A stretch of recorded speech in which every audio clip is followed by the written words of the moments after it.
L'expérience poétique, un podcast par Mathilde Vermeer.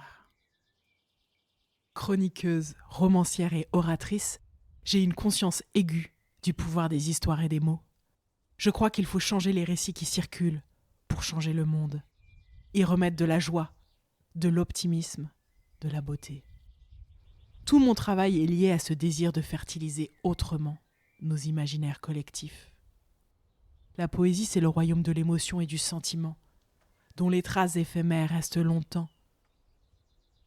En 2022, la thématique du Printemps des poètes, c'est justement l'éphémère. Alors, pour cette saison 2 du podcast L'expérience poétique, je vous propose de plonger chaque lundi dans une écriture poétique singulière, soulignée par un univers sonore original, et de vous laisser toucher par une plume contemporaine qui offre sa vision d'un éphémère inoubliable. Le poète de cette semaine me touche infiniment. Robert Desnos, né en 1900 à Paris. D'abord, il y a son regard qui me frappe, qui m'intrigue. J'y vois de la mélancolie parfois, et parfois une expression mutine. Ce côté rebelle va avec ses valeurs et ses engagements. Dès le début des années 30, il prend position contre le fascisme et il va tenir cette ligne jusqu'au bout de sa vie. Ça lui coûtera très cher. Il meurt en 1945 à la libération des camps de concentration, alors qu'il vient d'y passer un an, arrêté en 1944 par la Gestapo pour fait de résistance. Enfin, il y a ces textes, avec ce foisonnement nourri de musique, de cinéma, de littérature. Il adorait l'art. Les deux textes que je vous lis cette semaine sont des écrits de jeunesse, alors qu'il est proche du mouvement surréaliste. Ils sont publiés en 1930 par Gallimard dans un recueil intitulé Corps et biens. Fermez les yeux, écoutez la poésie foisonnante de Robert Desnos. Jamais d'autre que toi, en dépit des étoiles et des solitudes, en dépit des mutilations d'arbres à la tombée de la nuit. Jamais d'autre que toi ne poursuivra son chemin qui est le mien. Plus tu t'éloignes, et plus ton ombre s'agrandit. Jamais d'autre que toi ne saluera la mer à l'aube, quand fatigué d'errer, moi, sorti des forêts ténébreuses et des buissons d'orties, je marcherai vers l'écume. Jamais d'autre que toi ne posera sa main sur mon front et mes yeux, jamais d'autre que toi, et je nie le mensonge et l'infidélité.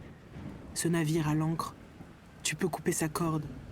Jamais d'autre que toi, l'aigle prisonnier dans une cage ronge lentement les barreaux de cuivre vert de grisé. Quelle évasion!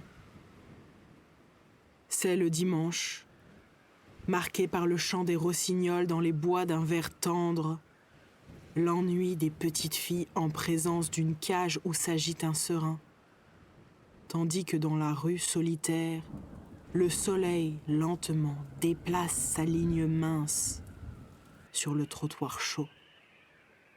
Nous passerons d'autres lignes. Jamais, jamais d'autres que toi. Et moi, seul, seul comme le lierre fané des jardins de banlieue, seul comme le ver. Et toi, jamais d'autre que toi. J'aime l'intensité de ce texte, son côté tour à tour désespéré, colérique et résigné. Le second texte a pour titre Les espaces du sommeil. Vous allez voir, c'est une toute autre énergie. On peut imaginer une autre histoire d'amour.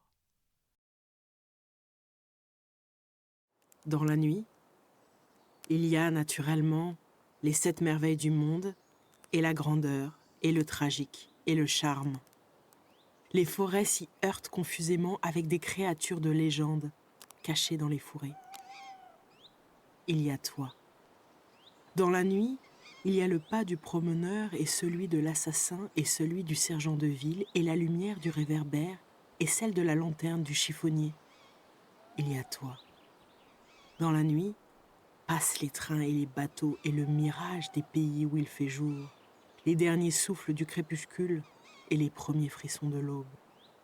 Il y a toi, un air de piano, un éclat de voix, une porte-claque, une horloge, et pas seulement les êtres et les choses et les bruits matériels, mais encore moi, qui me poursuit ou sans cesse me dépasse.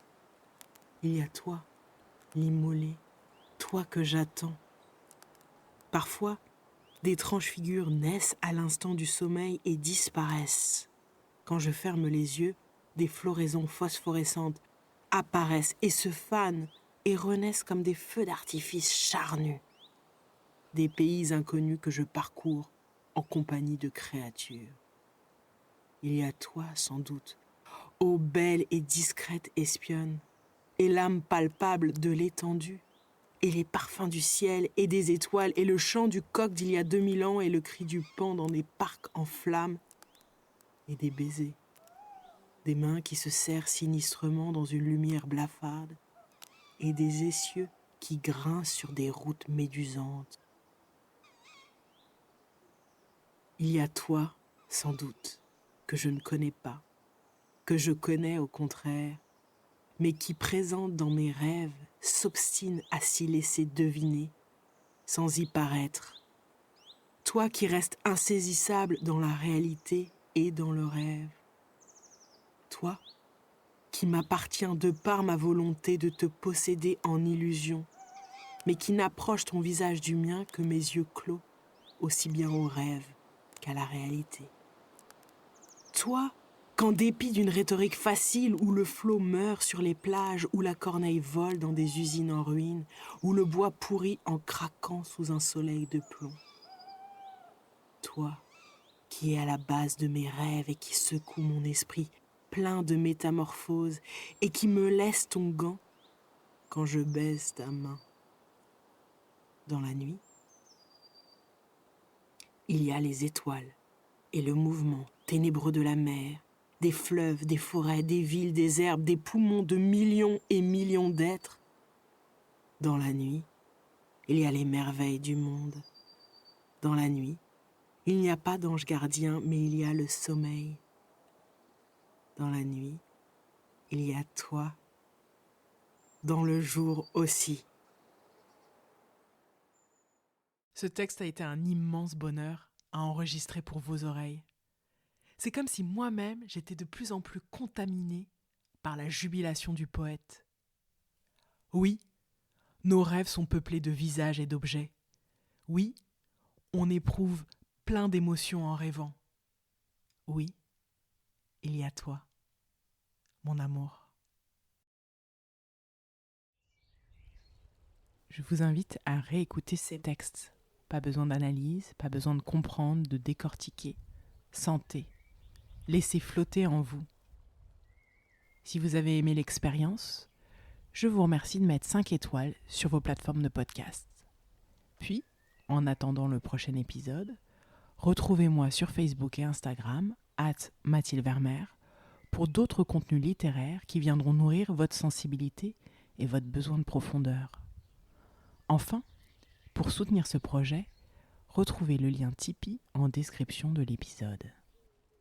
Je vous dis rendez-vous la semaine prochaine pour une nouvelle dose de poésie.